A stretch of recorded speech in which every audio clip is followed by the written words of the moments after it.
So 3 tips for managing cash flow in your business. So what I've learned over the past 4 years when I've been in my business and grown Ronald James as an agency, cash is always king, as a lot of different mentors have told me. And I think the key things to managing cash flow is checking your bank every day. I check my bank religiously in terms of invoices coming in, money going out.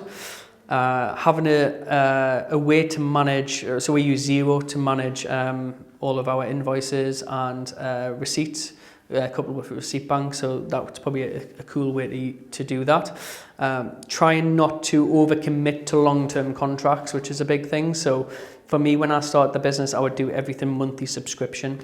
So whether it was technology tools or hacks, you might save 20% if you sign up for 12 months and pay bulk up front, but I would protect my cash and I would rather pay monthly and pay 20% more, because sometimes some of the tools or some of the subscriptions I might not use for 12 months, and I'd rather not pay out. For example, one might be £1,000 for the year, or it might be £100 a month, so £1,200 over the year. I'd probably rather pay the £100 a month initially, particularly when I want to protect cash flow, rather than pay the full amount up front.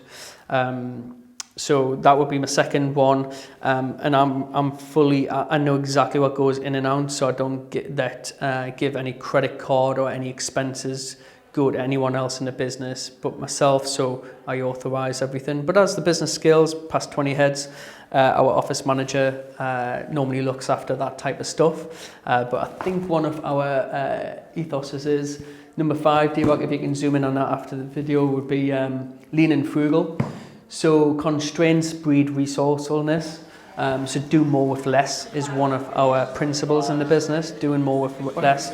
Even though we're scaling and hopefully reaching £10 million within the next 2 to 3 years, it's very important that we have the mindset still of a startup. And that's one of the key things, is doing more with less. So can we be without that?